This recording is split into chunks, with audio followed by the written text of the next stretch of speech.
Bom dia a todos. Vamos fazer mais um react, dessa vez em cima de um vídeo do Adrilles, num debate com o Paulo Cogos, lá no Inteligência. E o título é: A Igreja Católica controla as pessoas, a monarquia deturpou Cristo. Vamos lá ver. Provocou e incitou algum tipo de mortes dentro de um princípio revolucionário, eu concordo com você.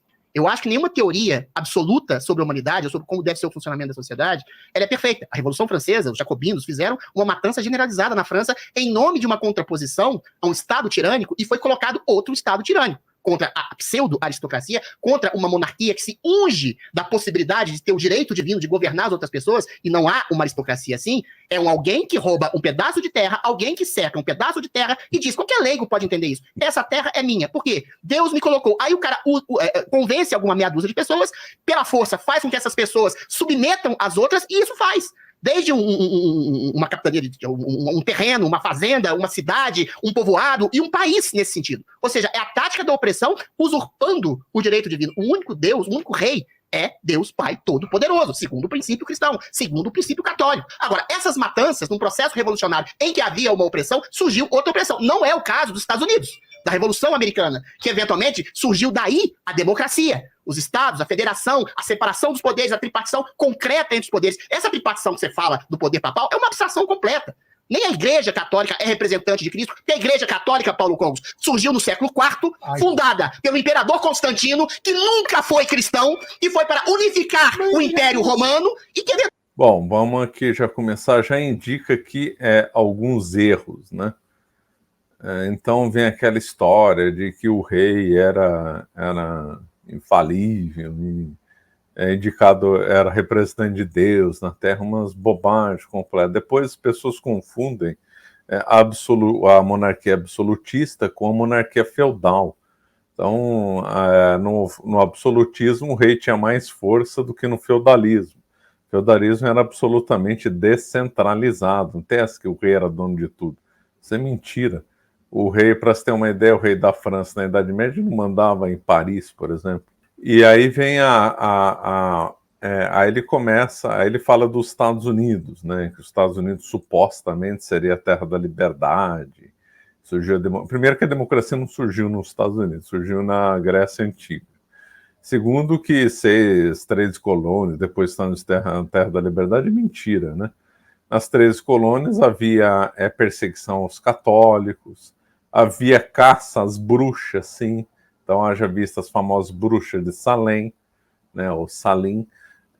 Então, havia uma certa intolerância religiosa, ao contrário do que é difundido nas 13 colônias. E depois, na independência dos Estados Unidos, é falso que havia ampla liberdade. Basta ver a história dos índios e dos negros nos Estados Unidos independentes. Vê lá se eles eram livres, se eles eram felizes, se tudo funcionava, se tudo era uma maravilha, né? É outra lenda também. E o outro caso também é essa tripartição do poder que é irritante, porque isso é mal abordado também. Antigamente, se comentava sobre 3 funções do Estado: função legislativa, função executiva e função judiciária. Só pode ter essas 3 só, não dá para ter uma quarta. Por quê? Porque só tem 3 tempos verbais: passado, presente e futuro. Então, o passado atendendo a fatos, acontecimentos da vida importantes para uma sociedade. Daí trata o poder judiciário, por exemplo, julgando crimes. O presente é pela função administrativa, por exemplo, poder de polícia. E o futuro, função legislativa, já que a lei se projeta para frente, não para o passado. Então, é um Estado com 3 funções, um poder que exerce 3 funções. O Montesquieu teve a infeliz ideia de falar que são 3 poderes. Alguns dizem influenciados pela mecânica newtoniana do problema dos 3 corpos, né? Então ele quis dar uma visão mecânica, né, melhor dizendo, mecanicista para os 3, infelizmente, né, uma ideia mecanicista para a teoria dos 3 poderes. Infelizmente, essa questão aí dos 3 poderes pegou, né? pegou. Infelizmente, isso aí está errado, metafisicamente falando, é um poder com 3 funções. Na Igreja Católica ainda é assim. Então, o Papa é um poder só, ele é o chefe de antigamente, né, governava o centro da Península Itálica, hoje governa só uma parte de Roma, né, 0,44 km². Mas ainda em relação à Igreja, o Papa ele tem 3 funções, ele exerce 3 funções, legislativa, né, executiva e judiciária. Então, o certo seria essa visão.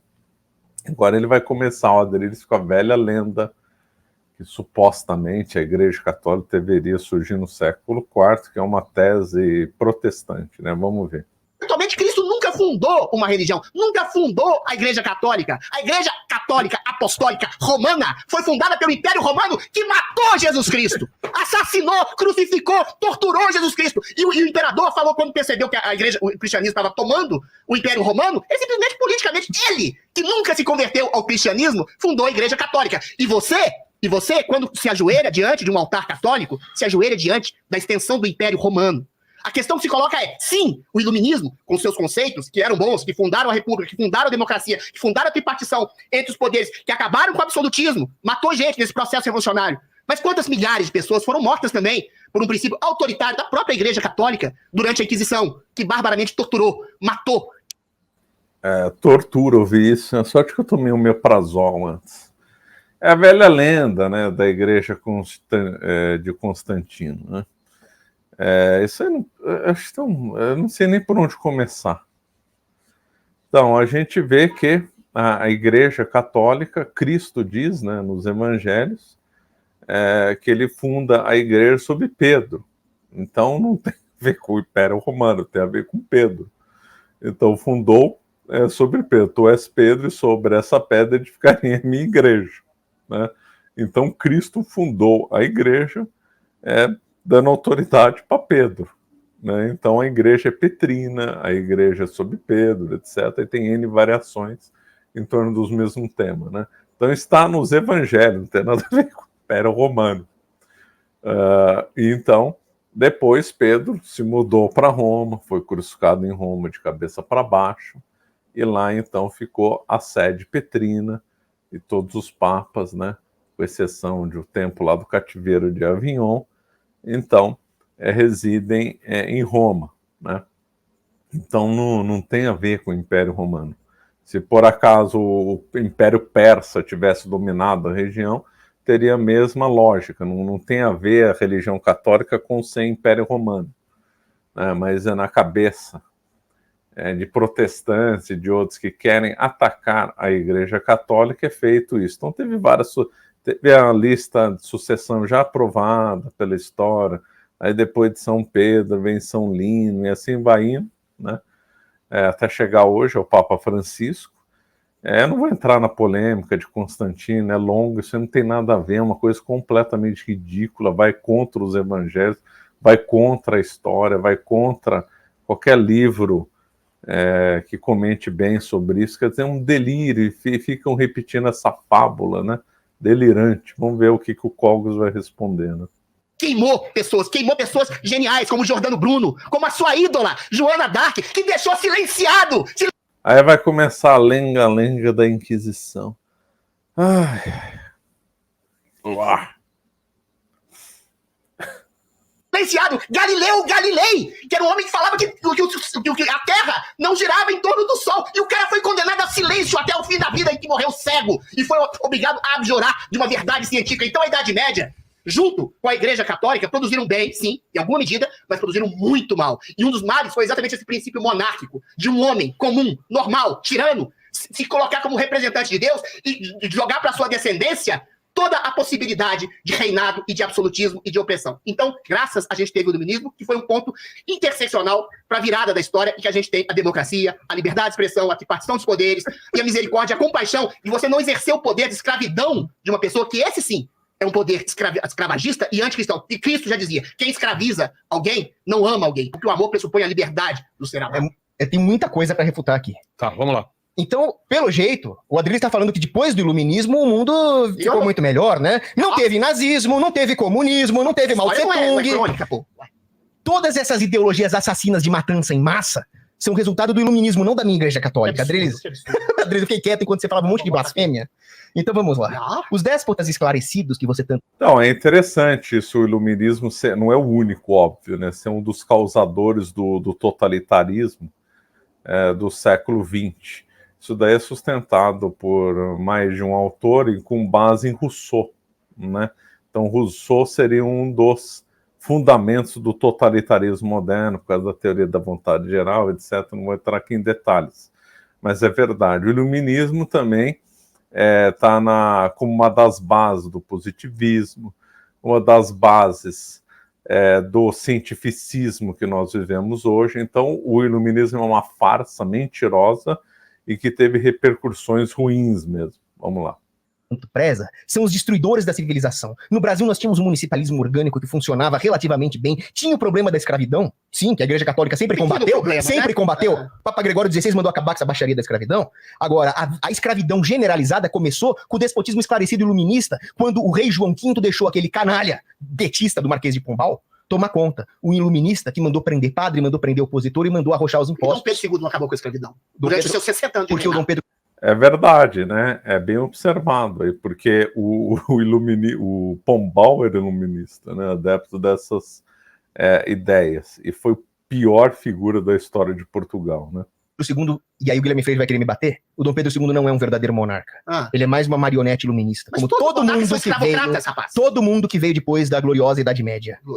Agora, tudo que você falou, Adriles, são erros históricos muito graves, extremamente graves. Primeira coisa, você está sendo farisaico. Porque eram os fariseus que falavam que o homem deve reportar somente a Deus e não deve se submeter. E não deve. Não estou falando de cristão permitido, estou falando de fariseu. Os fariseus diziam que o homem deve se reportar somente a Deus direto, sem intermediários de governanças. Quer dizer, para eles, então, não vai ter o pai de família, não vai ter o governante local. Isso vai fazer com que a sociedade se torne vulnerável. E aí sim os governantes vão ser tirados. O rei Charles você não sabe, é meu caminho para Deus. Você não sabe a submissão às autoridades, como está em Romanos 13. O rei Charles que acha que é um Tampax. É verdade, ué. Nós não podemos nos revoltar contra autoridades que o próprio Deus deu. O pai de família é a mais óbvia delas, né? Bem argumentado. É um representante meu. Deixa eu falar. Pera, Adriles, tem mais 1 minuto para ele, 1 minuto e meio. Você está citando a monarquia britânica, que é uma falsa monarquia. Mas enfim, depois eu falo disso. As monarquias católicas começaram com as virtudes das pessoas que defenderam os camponeses contra as invasões bárbaras depois da queda de Roma. Isso o professor Olavo de Carvalho fala muito bem. As perseguições que você falou contra Joana d'Arc, por exemplo, foi um falso tribunal que não era católico. Foi queimada viva pela Igreja Católica. De uma extensão do meu tempo. Com certeza. O Adriles não está respeitando o tempo do outro. Feio isso, né? Está errado. Sossega aí, né, Adriles? Gritaria.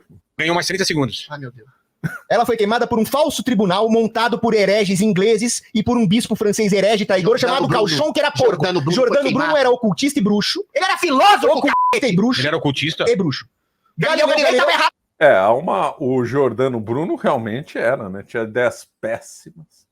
Era um bruxo, estava muito longe de ser um cientista, como às vezes é divulgado. Inclusive, tem um livro muito bom chamado Jordano Bruno e a Tradição Hermética.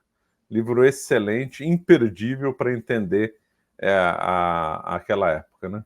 Que falou que a Terra não era o centro. Galileu Galilei xingou o Papa. Calma!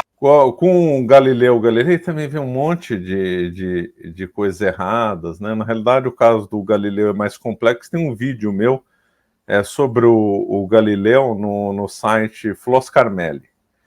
E lá eu comento principalmente baseado no livro do Redondi, que é um autor italiano, que fez um trabalho assim excelente sobre o caso do Galileu, que vai muito além da Terra girando em volta do Sol. Uma coisa bem... vai muito além disso daí.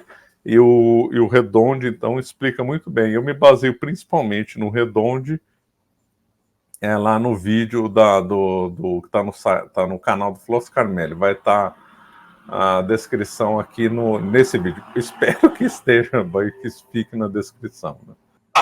Porra, o Papa não pode ser xingado, você xinga todo dia o Papa Francisco. Não, ele não é Papa. Agora vamos voltar. Você não é católico. Vamos voltar. Isso é outra questão. Então, aí o Paulo Cogos erra, né? O sede-vacantismo dá num beco sem saída, né? Eu não vou entrar aqui em polêmica, mas sede-vacantismo completamente errado. é uma coisa que não se sustenta, né? As pessoas confundem figura pessoal de um papa com o papado, confundem impecabilidade com infalibilidade e por aí vai, né?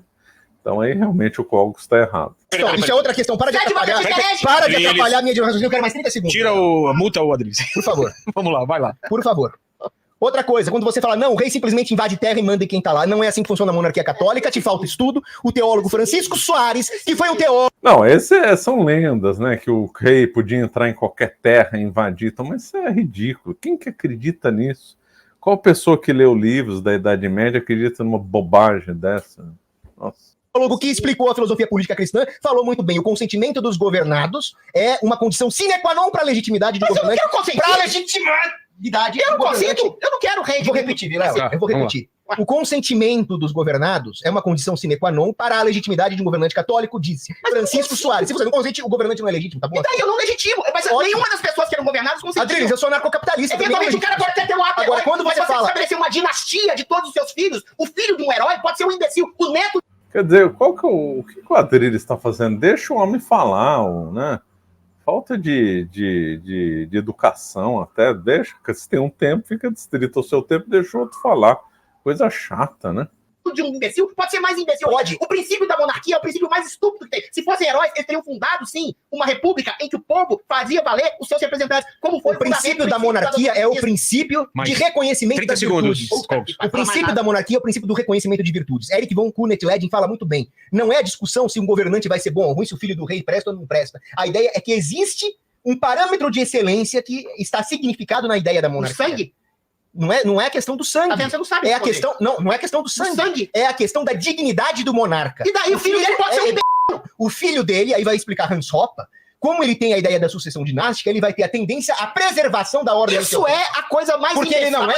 Porque na monarquia, só terminando isso aqui... Então finaliza já. Na monarquia, o governante não é um zelador como é numa democracia. Numa monarquia, ele vai passar isso para os filhos. Então a tendência dele é de preservar, não é de consumir, como no caso do zelador. Isso é economia política pura em Hans Hoppe. Não é o que aconteceu na democracia americana, que o Burke tanto elogia, que acabou se degenerando, como eu disse, no pior imperialismo. Manda Hans Hoppe enfiar o suporte... Então, o Cogos pegou um ponto bom. Por quê? Porque o presidente, alguém que detém o poder numa democracia, não vai ter um apego à tradição e os costumes como o herdeiro da coroa, passando de rei para do rei para o filho do rei, etc. Porque há uma ideia de permanência na monarquia. Então, a monarquia ela se alia bem com tradição e com costumes, que o melhor direito para todo mundo é o direito consuetudinário, que se harmoniza melhor com monarquia do que com democracia. Democracia se harmoniza melhor com positivismo, né, que é a decadência do direito. Bem observado aí pelo Cogos.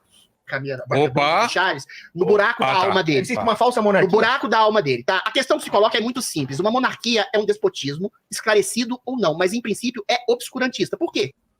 Aí já delirou, né? Primeiro que nós temos mais de um tipo de monarquia na história. Monarquia feudal, monarquia absolutista, monarquia parlamentar, né? Falar em despotismo esclarecido não tem nada a ver com a monarquia feudal, por exemplo. Aí ele vai obscurantismo, aí começa a misturar conceitos, né, sem saber o que está falando. Um cara que pode ter até tido um ato heróico de defender o campesinato, defender uma população local, defender um lugar que surge desse lugar, uma cidade, um país, um povoado, coisa do tipo, ele não tem o direito. Quando você fala que, eventualmente, aqueles filhos vão seguir a sua honestidade, vão seguir a sua dignidade, vão seguir as suas virtudes, isso é sorte, isso é acaso. Isso eventualmente é um monarca que eventualmente acha que a sua família vai ser ungida por Deus. E é sempre um princípio religioso que norteia as monarquias. O catolicismo durante 1000 anos era a soberania principal, o que já é um absurdo. O Papa se colocar como representante de Deus na Terra, os bispos, seus aristocratas auxiliares, ou seja, Deus fala ao coração dos homens. Deus não tem monarca, Deus não tem rei, Deus é. Então, aí ele já coloca a visão protestante aí, né? O Papa é a doce presença de Cristo na Terra, né? O Papa é o vigário de Cristo. Então, aí ele vai colocar a tese aí protestante, mas quem instituiu a hierarquia como tal na vida, né, foi Deus, né? Então Deus é que estabeleceu a hierarquia, desigualdade aí nos seres. Não é uma coisa artificial como defende o protestantismo e o Adrilles está falando, né? Em princípio, o rei, o único Deus vivo que pode ser considerado rei dos homens, para além de ser rei dos judeus, é Jesus Cristo. E Cristo nunca se colocou como opressor. E Cristo nunca colocou-se como uma descendência de filhos seus que seriam, pelo sangue, ungidos em seu nome para governar coisíssima nenhuma. Se houvesse um princípio de razoabilidade nesses heróis que você cita, esses heróis teriam fundado a república antes do iluminismo. Teriam fundado a potencialidade de um cidadão, de um povoado, de uma monarquia, de um país, de uma região qualquer, fazer representar as suas vontades através de uma democracia, de um governo do povo, um governo representativo, de monarcas, de legisladores, de príncipes, não, de governantes que poderiam falar através do povo. A monarquia, primeiro, é um princípio opressor em si mesmo, é um princípio dinástico, o filho de um idiota, de um grande homem pode ser um idiota, e é um princípio satânico, que tira o princípio de reinado de Cristo, que tira o princípio de reinado do Deus vivo e confere a homens, e a maioria e grande parte dos... Tem nada a ver, essa ilação completamente ilógica, né? Acho que nem vou comentar.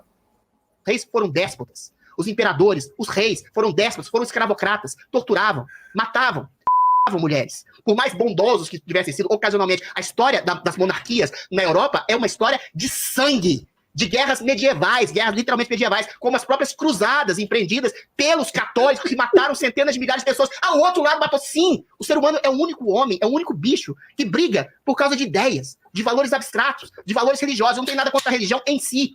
Mas Cristo nunca louvaria uma igreja que matou gente em seu nome. Cristo nunca louvaria uma igreja que, para perpetuar a sua fé, empalava pessoas, como os cruzados em diversas regiões. Cristo nunca louvaria uma igreja que torturou, como torturaram e mataram os cátaros. Vou contar só uma história e encerro. Os cátaros... Deixa para daqui a pouco. Deixa eu só falar. Os cátaros eram uma seita que existia em parte da França, como da Inquisição. O que aconteceu? Um dos representantes do Papa chegou num povoado, numa cidade lá, matou 10 mil pessoas. E aí, eventualmente, matou todas as pessoas daquela cidade. Aí, o que perguntaram para ele? Mas ali havia católicos também. Sabe o que esse homem falou? Deus vai saber separar na morte quem era católico e quem não era. Isso é uma frase de Satanás. Isso é uma frase de alguém que se dizia representante de Cristo. Isso é uma frase...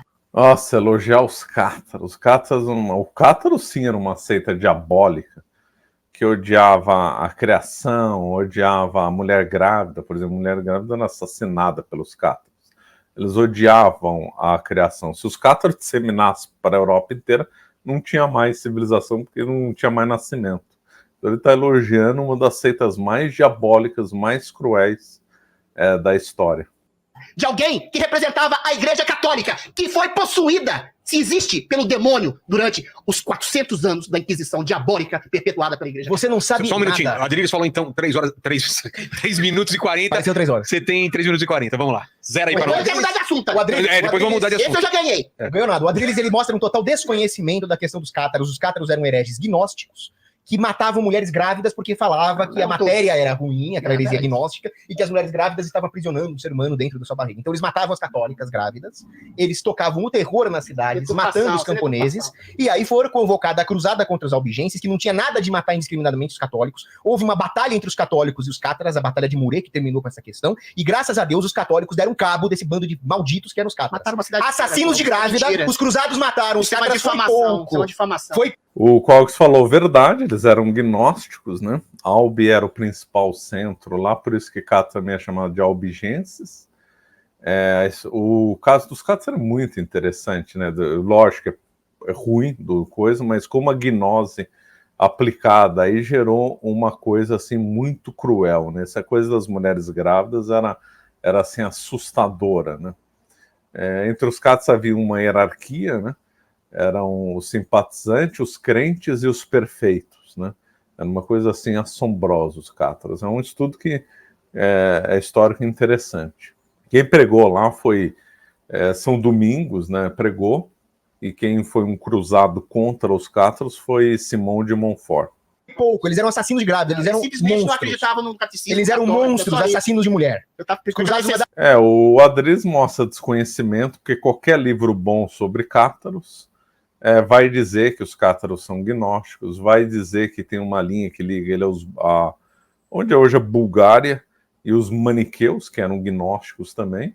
Então eles saíram lá do Oriente, né, com ideias gnósticas, ideias dialéticas, passaram para a Bulgária, na região da Bulgária, depois chegaram na França, infelizmente, no sul da França, encontraram eco. E teve outras variações, pátaros, o nome de cátaros, depois albigenses, etc. Mas qualquer livro bom vai dizer que eles odiavam a matéria e que eles odiavam mulher grávida, né? Então o Adriles fica com aquela visão romântica, só porque pensavam diferente, foram exterminados, uma visão completamente errada, né? Pela regra, e quem estava, deixa eu falar, Adriles. Peraí, Adriles. E quem convocou essa cruzada foi nada menos do que São Domingos de Gusmão, um grande católico. Que manda matar gente. Manda matar cátaros. Agora, outra coisa, Adriles, você também mostra um total desconhecimento da filosofia política católica. A monarquia é o melhor regime que existe. Quem escreve isso é Santo Tomás de Aquino, in de regno ad regem Cipri, sobre o reino para o rei do Chipre. Ele escreve como um navio, a Vilela vai ficar brava agora. Como um navio, ele tem que ter uma unidade de comando. Ele tem que ter um capitão. Não. Essa é a analogia do Santo Tomás de Aquino. Capitão e pirata. Agora, quando você tem uma monarquia, fica muito mais fácil pro povo se organizar contra uma tirania. Isso o Juan de Mariana escreve. Se você quiser degolar alguém, você vai ter que degolar um rei. Que absurdo. Você não vai precisar fazer grandes revoluções sangrentas contra vários grupos oligárquicos. Agora, as oligarquias se organizaram na República Romana, mataram os irmãos Graco, e quem conseguiu acabar com a bagunça foi quando Roma passou de uma república para uma monarquia, né? Graças a Júlio César. Tem mais essa questão. Outra coisa, quando você fala... Aí tem um determinado erro, não passou pra monarquia, passou pro império, né? O império é diferente de monarquia. A sanguinolenta Idade Média. A Idade Média era muito mais pacífica do que os seus séculos iluministas. Anatole France escreve: as máquinas de matar das democracias mostram uma total impiedade. Um rei teria alguma comiseração pelo seu povo, por pior que fosse. E finalmente, sim, Cristo defendeu a monarquia. Quando ele fala que você vai ser batizado, vai herdar o reino de Deus, o que ele está falando? Que os batizados, ao se tornarem filhos de Deus, herdarão o reino de Deus. A monarquia está na teologia cristã. É uma abstração total. São Roberto Bellarmino falava que a monarquia é a exaltação da virtude. O povo se reflete nas virtudes do rei e se torna virtuoso. Mas quem disse que o rei é virtuoso, meu Deus? A ideia da monarquia você sabe que o rei é virtuoso? O rei tende a ser virtuoso. O rei tende a ser virtuoso numa monarquia. Pode não acontecer? Pode. Aí fica patente que ele é um rei que não honra a monarquia. E aí existe um mecanismo de correção, que são os corpos intermediários de governança, os duques, os marqueses, eles são capazes de tirar esse rei. Meu Deus do céu. Então, esse é um caso que normalmente se dá essa objeção. Se o rei for ruim?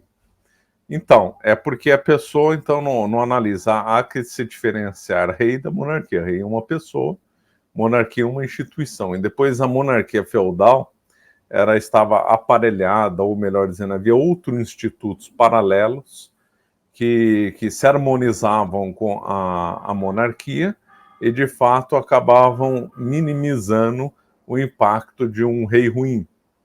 Exemplo que ele citou, os corpos intermediários, duques, barões, marqueses, etc. Também havia a igreja, né, que a igreja chegou a excomungar reis, que também atuava aí como um contrapeso na prática, né?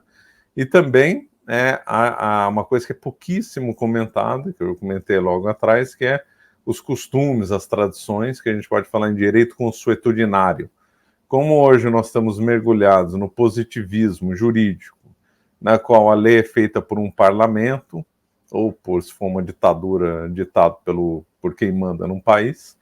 Esse é o direito positivo, né? Então se cria a lei está num papel e todo mundo é obrigado a obedecer. Na Idade Média não era assim, a principal lei não era escrita, era consuetudinária, ou seja, aquela que vinha de costumes, né? De tradições. Então, e o rei não tinha como alterar isso. Então vamos supor, aparece um rei ruim como apareceu mesmo, né?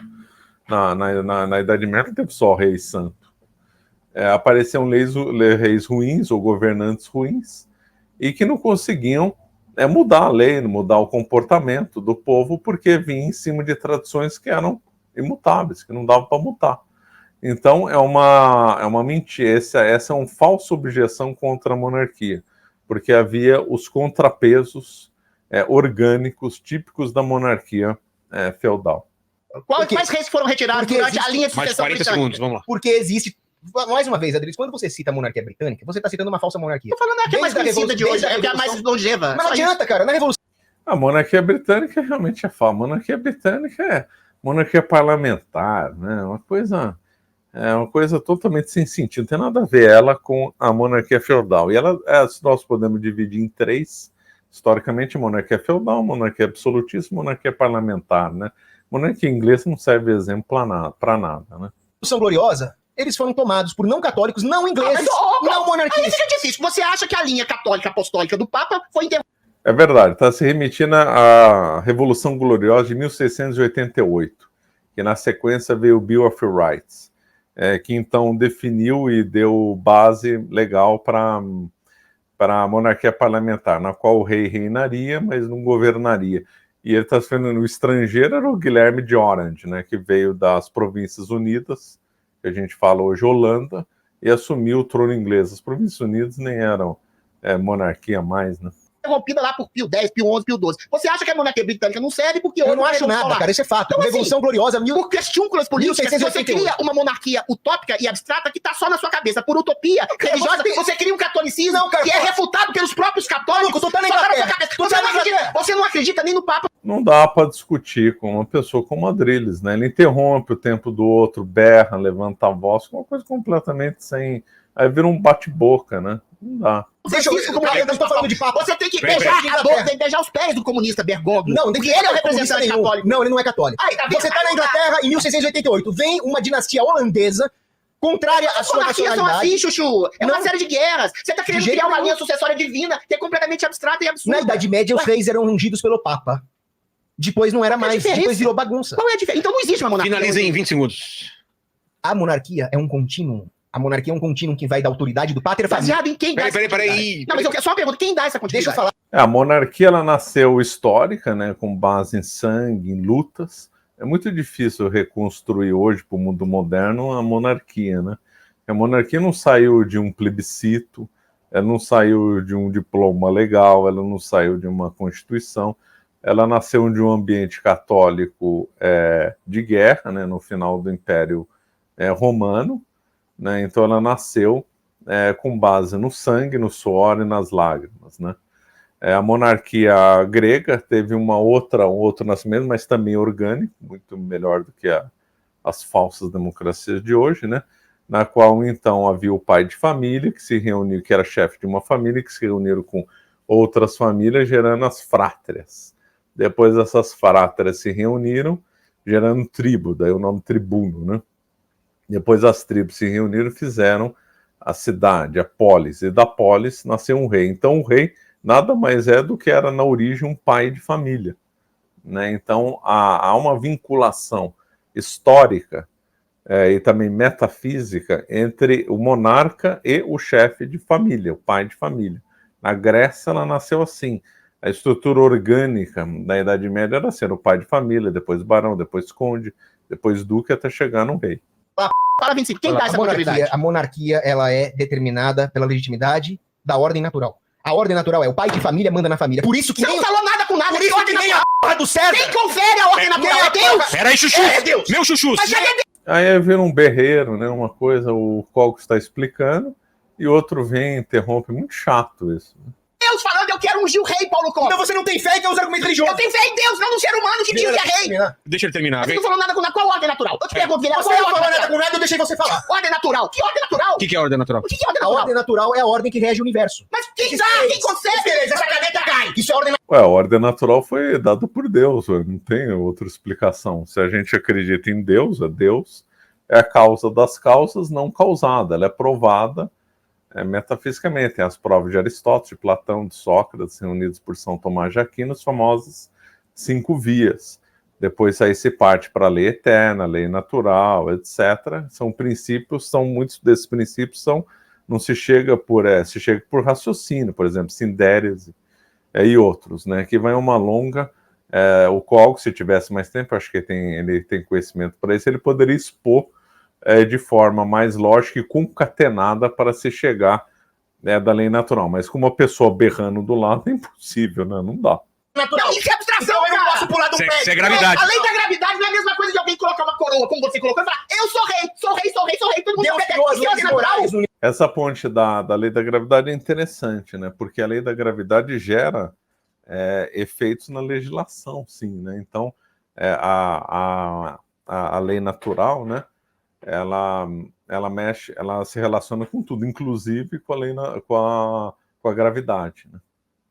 Outro princípio da física, 2 corpos não ocupam o mesmo lugar ao mesmo tempo. Isso aí também gera efeitos no dia a dia das pessoas. Haja vista leis de trânsito. Leis de trânsito existem justamente atendendo a um princípio de lei natural. 2 corpos não ocupam o mesmo espaço ao mesmo tempo, né? Então, por isso que tem que ter leis de trânsito.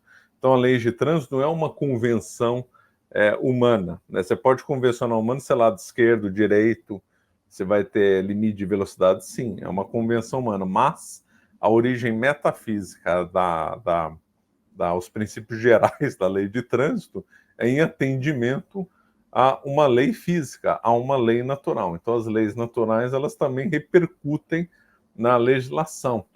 É incrível como uma exposição lógica e simples dessa não é ensinada, porque querem passar para todo mundo que lei é meramente uma convenção, né? Universo. Mas não é Deus que unge o rei! Cadê Deus ungindo o rei? Se você deixar eu falar, eu explico. Cadê Deus ungindo o rei? Se ele deixar eu falar, eu explico. Deixa ele falar. Mas ele não responde. Mas ele tem que terminar a explanação dele. O casamento é natural. O pai de família é natural. A autoridade do pai de família, o pátria família, que não era violada nem por César. O casamento escolhe a esposa. O pai escolhe a esposa. A ordem da família não era violada. Nossa, às vezes é muito chato, muito chato. E é verdade, pelo direito romano antigo, e também na Grécia também, não se podia ir contra o direito do pater familias, né? Então havia determinados casos de julgamento que o pai é que ficaria respondendo até coisa exagerada, né? E também, por exemplo, o pai tinha o direito de matar o filho. Isso é absurdo, isso é uma coisa do paganismo romano, né? Mas é só para dizer que realmente havia um direito próprio do pai, que no caso do paganismo era exagerado, né? Mas havia, de forma que uma lei romana não podia violar o direito do pater familias, né? Nem para o César. E estas famílias se unem, formam clãs que unem-se, formam polis, isso é Aristóteles. Você vai ter autoridades naturais, elites naturais, como dizia DGZ. A Igreja Católica. Exatamente. O surgimento na Grécia Antiga, daquela forma que eu falei, pai de família, fratra, tribo, cidade, foi de forma orgânica, espontânea e natural, né? Não foi assim uma coisa de convenção, vamos reunir aqui e criar, não. Surgiu uma coisa natural. Vale muito a pena ler o livro, uma obra-prima, né? O Cidade Antiga, do Coulonge, que explica muito bem isso daí. Eu também tenho na Escola da Verdade Histórica, também temos uma aula sobre o Coulonge, né? Não especificamente, mas dentro quando eu comento, né, da Cidade Antiga, Grécia e Roma, eu falo muito sobre o Coulonge, né? Tem um rei visível, que é o Papa, ele é o vigário de Cristo, que é o rei dos reis. Esse Papa, por ser autoridade em fé e moral, ele vai legitimar ou não os imperadores através da unção. Esse imperador também tem que ter o consentimento dos governados, que é a politia aristotélica, e dos corpos intermediários de governança, os duques, marqueses, que são a aristocracia. Pronto, acabei. O Estado suja. É engraçado, qual que se diz anarquia, anarcocapitalista, e defende a monarquia feudal. Defender a monarquia feudal tá certo, óbvio. Eu defendo assim. Mas eu não sei como é que não percebe a contradição, né? De tentar harmonizar. Eu não sei como é que ele percebe a contradição do anarcocapitalismo de um lado e o mundo feudal de outro, né? Realmente eu não sei. E realmente eu não sei como é que ele consegue tentar harmonizar essas duas coisas, que não dá, né? O meu vai dar um minuto. Então, vai dar um minuto. Um minuto e já puxa a próxima. O Estado surge para melhorar a vida da sociedade e das pessoas, não para oprimir as pessoas. Quando você fala de uma ordem. O Estado surge. Não, ele vai ver que ele pensa que o Estado surgiu com o iluminismo, né? O Estado tem que primeiro definir o que se entende por Estado, né? Se não definir, fica vago, né? Está dizendo o quê? O Estado liberal, o Estado iluminista, e precisa saber o que ele quer dizer com isso. Ordem natural, e você não respondeu, quem concede essa ordem natural, você cria toda sorte de possibilidade de um cara ungir-se rei, de um cara invadir uma propriedade privada, de um cara tornar essa propriedade privada dele. Isso é mentira, não torna a tua propriedade privada dele, você está viajando na maionese, isso não tem nada a ver, isso nunca aconteceu, isso não é assim que as coisas surgiram. Primeiro, o princípio de autoridade ele é natural, óbvio. Primeiro, o óbvio é da força, né? Então, existe naturalmente a autoridade, né? A autoridade ela se apresenta na história e de forma natural, não vai dar para poder avançar na argumentação. Então é que o Adriles está faltando estudo, está faltando leitura, ele acredita em mitos, ele acredita nos cátaros, aí fica difícil discutir, né? Estabelecer um reinado através do terror, da opressão, da violência, e colocar uma turba lá e falar, em nome desse Estado tirânico, vocês vão ter que me obedecer. Isso não é Deus que está fazendo essa ordem natural, é a ordem da violência e da opressão, isso é dado... Não, realmente, esse é um Estado tirânico, não tem nada a ver com Deus, que é o nazismo, que é o fascismo, que é o comunismo, aí sim. Que era o mundo do Robespierre, iluminista, né? Esse sim, é um Estado tirânico, não tem nada a ver com Deus. Pelo demônio, meu caro. E só para te corrigir uma coisa, os cátaros, isso que você está falando é absolutamente dentro. Os cátaros eram uma seita que achava que o Deus do Velho Testamento era um Deus mau e o Deus do Evangelho era um Deus bom, misericordioso e compassivo. Eu tendo a concordar com isso, que o Deus do Velho e do Antigo Testamento... Que ele vai tender a concordar com os cátaros, gente. Com a dialética gnóstica dos cátaros, com aqueles assassinos brutais. Eu não acredito nisso. Foi refutado, inclusive, pelo próprio Jesus Cristo. Você tá louco? Na lei do talião, como diz de Moisés, que ele fala que é olho por olho, dente por dente, Cristo refuta violentamente isso e fala, não, a minha lei é a lei do perdão. A lei da vingança, a lei do olho por olho, está absolutamente deslegitimada. Então, os cátaros tinham uma certa razão e foram massacrados, perseguidos, torturados por católicos. Por esse homem, que eu esqueço o nome dele agora, não tem memória boa, que ele falava, vou matar toda a população desse determinada cidade. Quem for católico vai pro céu. Isso é uma mentira protestante. Deu 1 minuto e meio. O que é isso, gente? Como é que uma pessoa vai falar dos cátaros comentando nesse... Ele misturou lei de talião com isso, com aquilo, para chegar nos cátaros e defender os cátaros, aquela seita de assassinos brutais. Que isso, gente? Que falta de desconhecimento da história. Não dá, né, gente? Antes de discutir, vão estuda, né? Lê alguns livros aí, né? Olha, muito chato esse debate, muito chato. Olha, fazer react ultimamente só na base do omeprazol mesmo, viu? Bom, vamos ficando por aqui. Obrigado.